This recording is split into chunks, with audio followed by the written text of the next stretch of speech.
O Senhor esteja convosco. Ele está no meio de nós. Proclamação do Evangelho de Jesus Cristo segundo Marcos. Glória a vós, Senhor. Naquele tempo chegaram a mãe de Jesus e seus irmãos. Eles ficaram do lado de fora e mandaram chamá-lo. Havia uma multidão sentada ao redor dele. Então lhe disseram: tua mãe e teus irmãos estão lá fora à tua procura. Ele respondeu: quem é minha mãe e quem são meus irmãos? E olhando para os que estavam sentados ao seu redor, disse: aqui estão minha mãe e meus irmãos. Quem faz a vontade de Deus, esse é meu irmão, minha irmã e minha mãe. Palavra da salvação. Glória a vós, Senhor.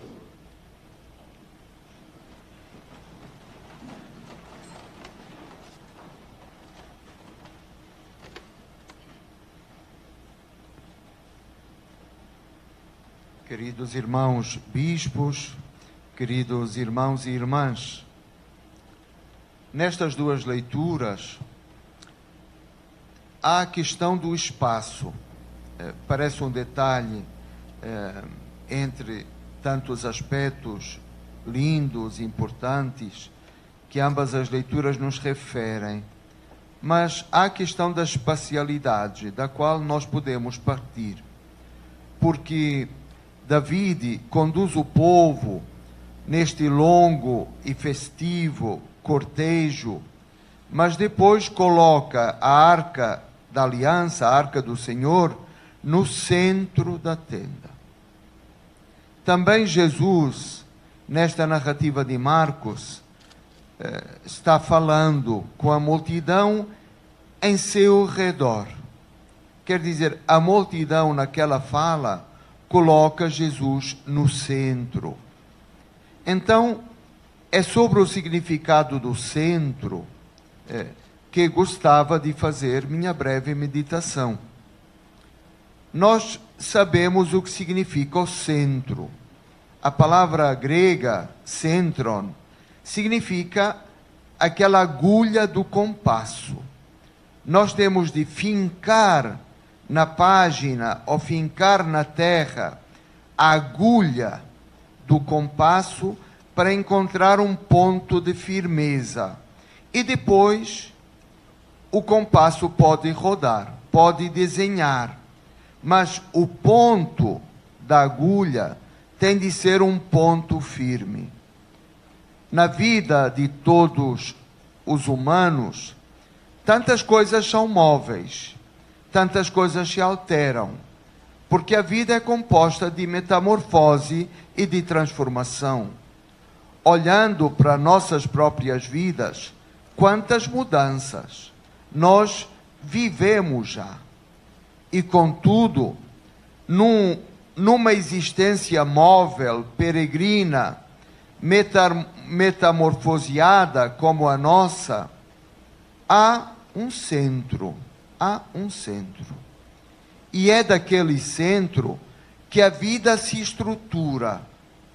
Na arquitetura há a pedra de ângulo. Há sempre o ponto fixo, que é a base de toda a estrutura.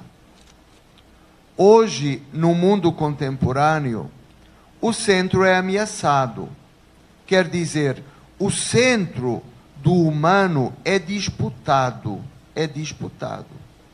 E na nossa ação pastoral, acompanhando as mulheres e os homens do nosso tempo, nós encontramos tantas situações em que o problema é exatamente o centro.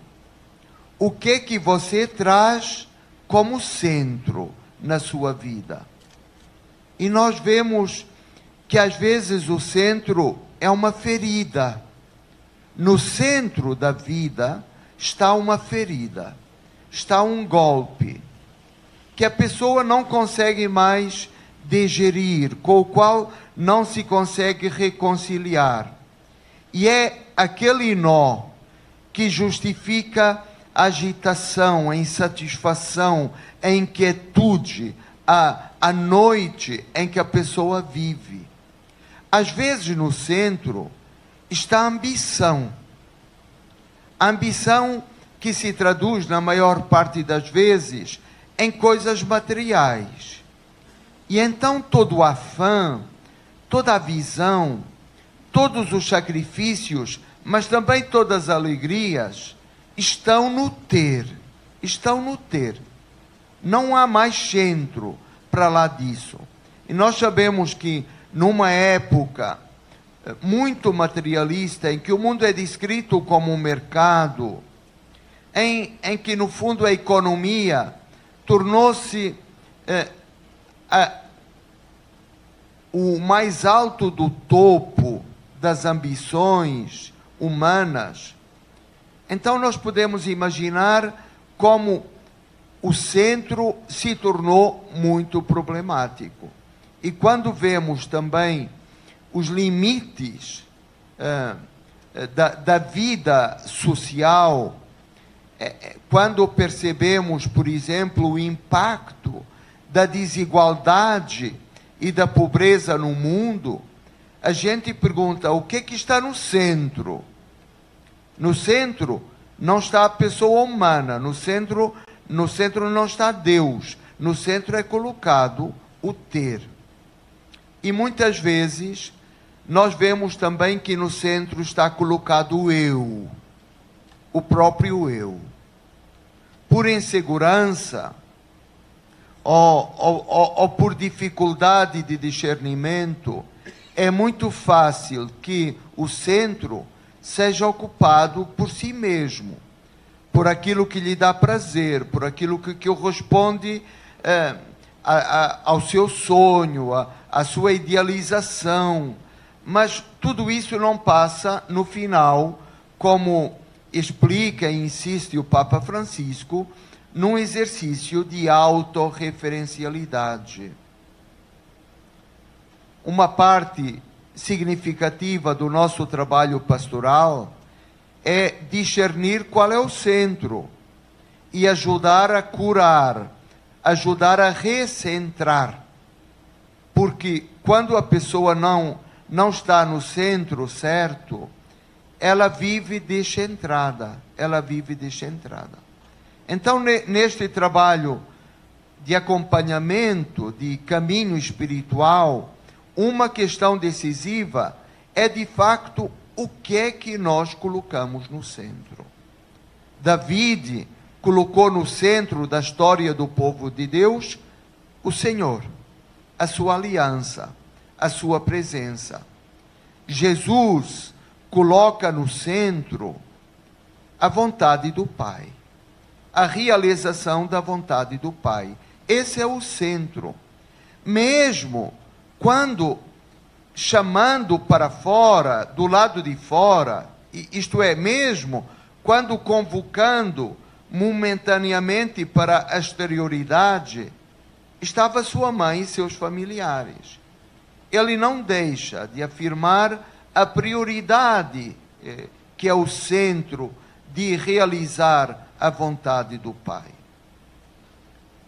Para nós bispos, qual é o nosso centro? É uma pergunta difícil. É óbvio que é a vontade do Pai. É óbvio que é o serviço da igreja.